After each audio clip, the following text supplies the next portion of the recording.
Me causa mucha emoción entrevistarte, te voy a ser bien honesto. Entonces quiero partir primero por tu infancia. Cuéntame dónde naciste y cómo fue tu infancia. Mi infancia fue relativamente tranquila. Yo nací en Santiago, en el Hospital de Carabineros. Porque tu papá Mi carabinero. era Paco. ¿Ya? Paco. Paco, ¿ya? Fui criada fiscal. ¿Ya? Así que nací ahí, tuve una infancia relativamente tranquila, una familia de clase media, mi mamá dueña de casa, mi papá trabajaba. Hasta ahí iba todo relativamente bien, hasta que se separaron mis papás. Ahí es donde viene una crisis importante, porque él se fue un día de la noche a la mañana de la casa. Jamás vi una discusión, jamás vi una pelea o una mala cara. Era como que todo funcionaba normal. Normal. Hasta que un día mi papá entra en la mañana a mi pieza, pero entraba todas las mañanas a despedirse. ¿Tú tenías buena relación con él? Muy buena relación con él. ¿Un Yo papá- era muy cercana a él, yo era papá la cariñoso? regalona de él. ¿Papá cariñoso? Muy cariñoso, juguetón, bueno para la broma, bueno para la talla. Fue muy raro que desapareció, o sea, se despidió igual que todas las mañanas, chao, chao. Ya. Mal, porque yo decía, yo salía con él a conversar, o sea, había que comprar cosas para la casa y él iba conmigo en vez de ir con mi mamá. Jugaba con él todas las tardes, estudiaba con él, conversaba con él. Entonces, ¿por qué no me dijo? ¿O por qué no me llama? ¿O por qué no me dice? ¿Por qué no me busca? ¿Por qué no viene a verme? Y así pasaron años en que yo esperaba que en algún minuto apareciera.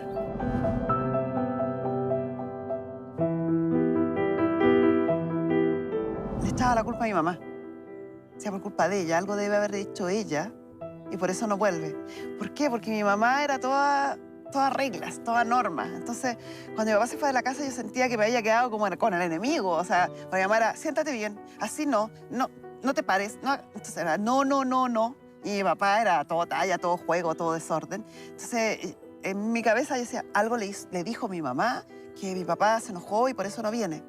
Por eso te digo que fui súper injusta con mi mamá en ese minuto, porque crecí con esa idea hasta los 17, 18 años que busqué yo a mi papá, pensando en que mi papá no me iba a ver porque él le tenía miedo a mi mamá o porque mi mamá hacía o decía En esos 4 algo. o 5 años que tú decides después buscar a tu papá, ¿él ni un llamado telefónico? Nada, no apareció.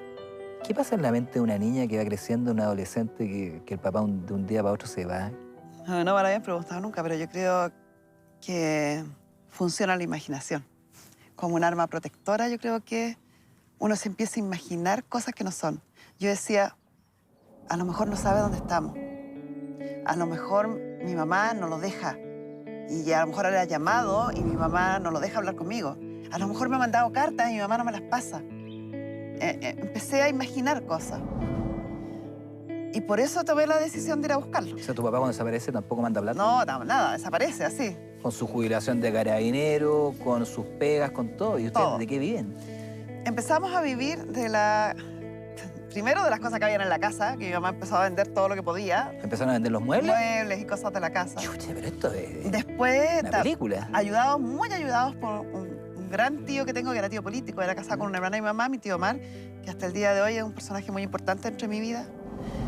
Él nos ayudaba un montón. Él iba a la casa y llegaba con cosas, y mercadería, y verduras, y cosas para la casa. Él consiguió un abogado para que mi mamá pudiera demandar la pensión de alimentos a mi papá. Al poco tiempo consiguió que esa pensión de alimentos, como mi papá era Paco, fue re fácil porque le hicieron retención judicial. Ni siquiera le preguntaron, sino que empezó a llegar la ayuda económica que correspondía y que era derecho nuestro. Entonces, así sobrevivíamos. A penurias, pero ¿Y qué pasaba, por ejemplo, sobrevivíamos. cuando era el Día del Padre en el colegio? No me acuerdo, fíjate. Lo que sí me acuerdo es de mi graduación de cuarto medio. Porque yo creo que fue el día más duro. Porque yo esperé ese día que él llegara. Estaba con mi mamá y estuve todo el rato mirando así, con el cuello para atrás. Cada vez que veía entrar a alguien, pensaba que iba a ser mi papá. Y decía, hoy es el día, sí, hoy día va a tener que aparecer. Él sabe que esto es importante, va a aparecer. Y no, pues, hasta que en una de esas miras para atrás vi a mi tío Omar, que nos ayudó. Entrar con un ramo de flores enorme, así.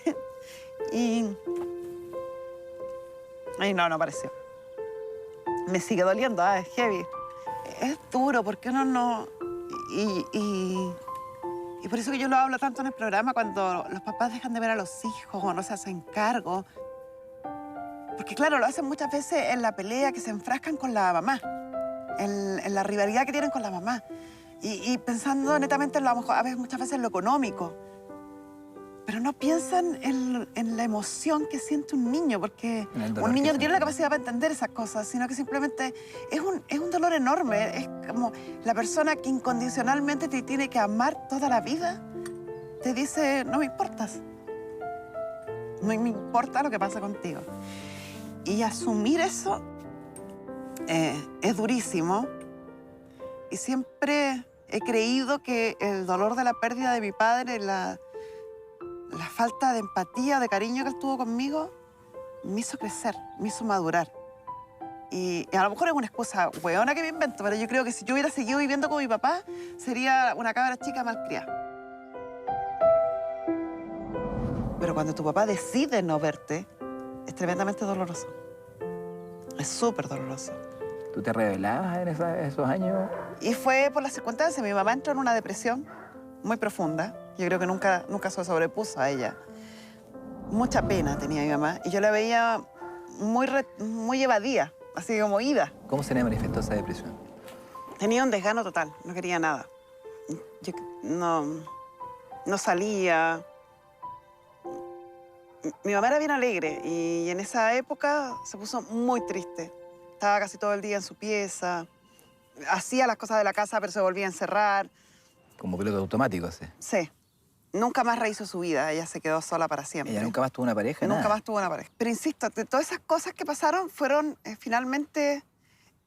me hicieron cambiar mi rumbo, cambiar mi personalidad. Me obligaron a cambiar mi personalidad. Empecé a hablar en el colegio para tener beca y poder terminar el colegio tranquila. ¿Tú fuiste a negociar con el colegio? Yo fui a hablar con el colegio. ¿Y qué les dijiste? Que mi papá se había ido, que no tenía lucas para pagar el colegio y que yo quería terminar ahí el colegio. Así de claro. ¿Y qué te dijeron? Me pusieron condicional, supeditaba a rendimiento escolar y buena conducta.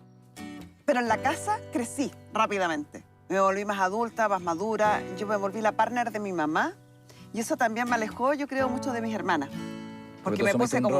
subí 2 escalones. Que no te correspondía. Sí, subí 2 escalones. Entonces, para todo, mi hermana salía a la fiesta y yo con mi mamá, no, mamá, es muy tarde, tiene que volver más temprano. Mira la hora que llegó ayer. O sea, bueno, a pesar.